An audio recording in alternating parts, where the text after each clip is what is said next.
The movie begins with the Duncan family happily celebrating their daughter's birthday, showing their wonderful bond. In the present, William and Kat play softball, having their father-daughter moment with their favorite sport.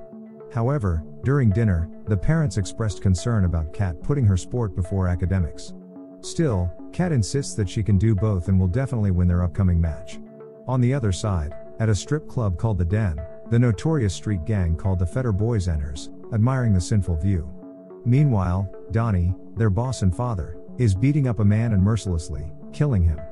Then, his two sons show up, Rory, the eldest, and Danny, the youngest. Danny says he's finally ready to be part of their illegal business and receives his first gun, unlocking his criminal potential. Back at the Duncans, William and Kat get tacos to celebrate winning the game.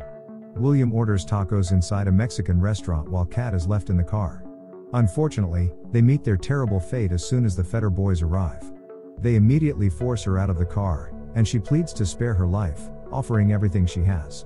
Sadly, it doesn't matter that she is just an innocent young girl, as she is only seen as Danny's first task to officially become one with the gang. Danny doesn't hesitate and immediately shows his determination to do it. Without remorse, he kills Kat, and it's already too late when William hears the shots. William rushes outside and attacks him. Danny knocks him out but still gets caught by the police. Right after, William and Jen receive the terrible news of their daughter's passing and have difficulty coping with their loss.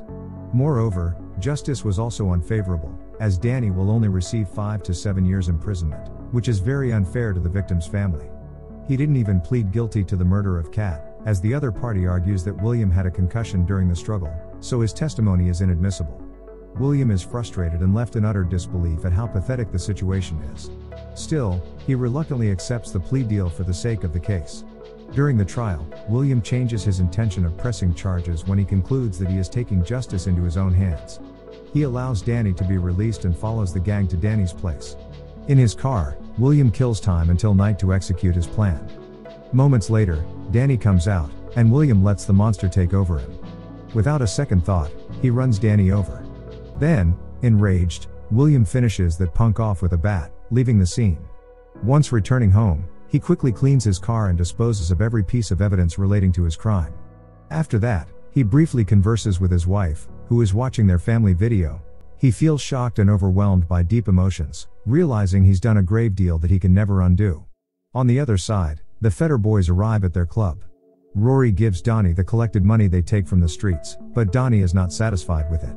He warns him he won't let him go easily the next time he comes up short again. After that, he receives the shocking news of his brother's death. They immediately go to the crime scene, and reality hits him as his world crashes upon seeing Danny in a body bag.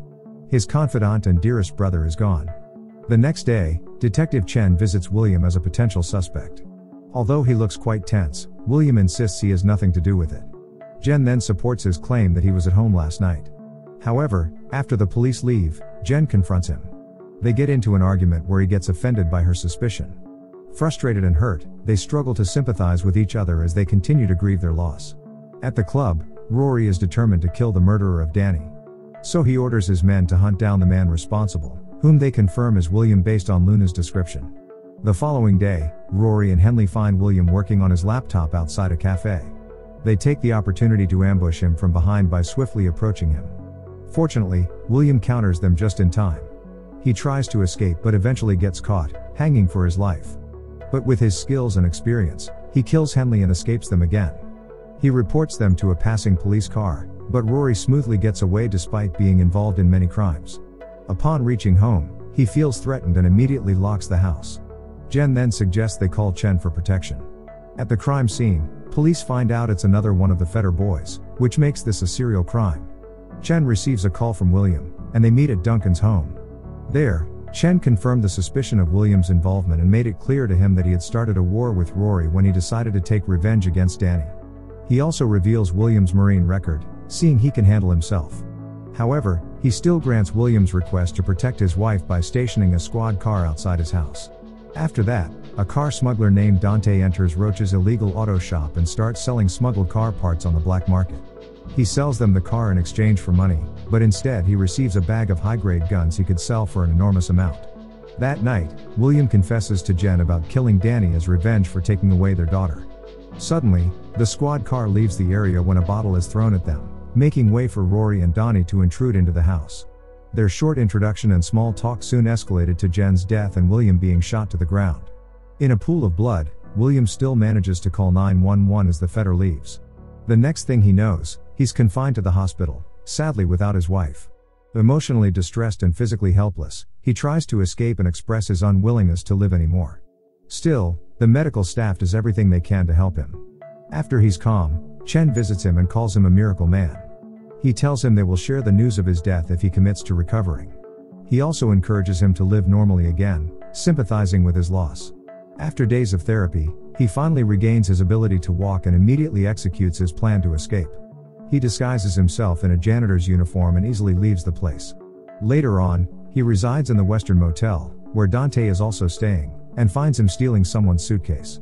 The next day, he collects his money from the bank. Dante can't hold back his curiosity any longer, so he offers to help him after learning about his conflict with the Feder boys. At first, William is hesitant, but he eventually asks for his help on where he could get a gun. And Dante proudly shows him his collection of guns in his office. He shares his similar encounter with the Feder boys in the past, where he got shot in the shoulder and lost his cousin. He also expresses his willingness to help him because they share the same hatred for them.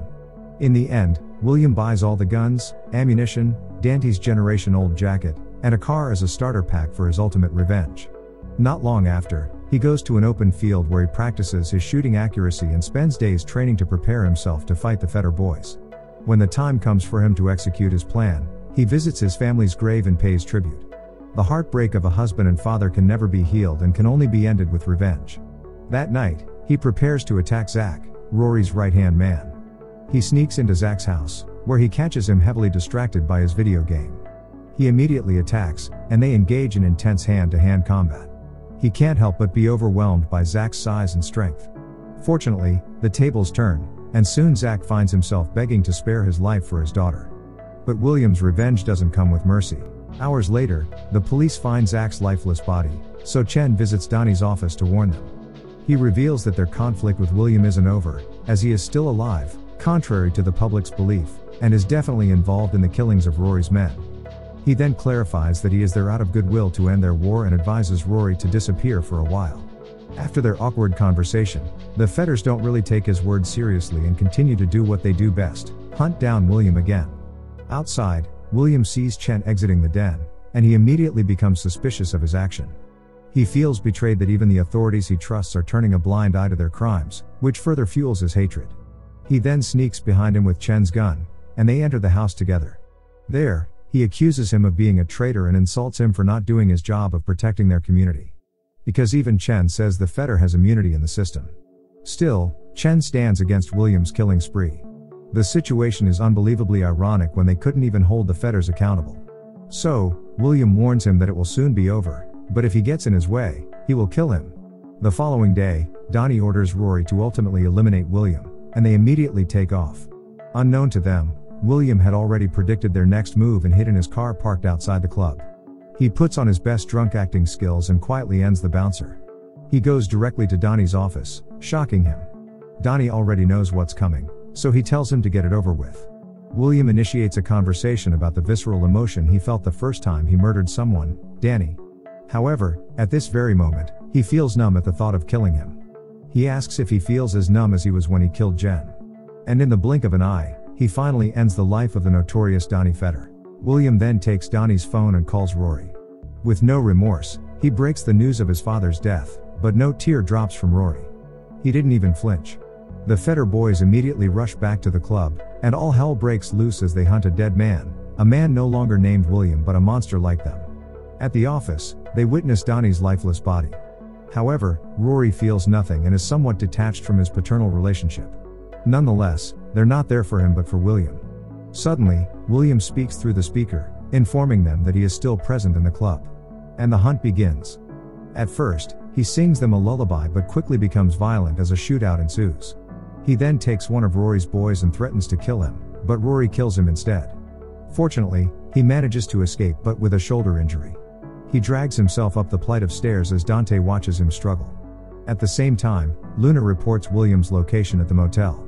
Shortly after, Rory arrives with a few of his men. They ask the front desk for William's unit but fail, so Rory executes him like his life didn't matter anyway. William still fights and works with Dante by trying to shoot them first. However, they are clearly outnumbered, so they have no choice but to leave the motel while engaging in a shootout. As night falls, their shootout continues, and Dante struggles to lose them on the tracks. So, he calls his good friend, Roach, who gladly assists and allows them to enter the garage. Right on time, they manage to take a curb to the garage, where Roach's gang shoots Rory's vehicle, effectively driving them out. However, Rory wastes no time for any delay and immediately crashes through the garage. Still, Rory stands almost unharmed, whereas Dante and William suffer from injuries. Rory bitterly shares how unfair it was for Danny to die because he adored him and wasn't meant for this kind of world. Seeing how occupied he is about his brother, William uses this opportunity to grab a screwdriver and stab it into his neck. With this, Rory dies quickly, smiling with insult, the face he wants William never to forget. Not long after, the siren sounds, and Dante escapes as the police surround the place. The police witness the horrible crime scene but also take it as a win, seeing the Fetter boys will no longer exist. The movie ends with Chen approaching William, who offers himself to be arrested. But he soon takes his final breath upon successfully taking down the notorious gang in his community, but with the price of his life. I want 50 miles an hour. You got it.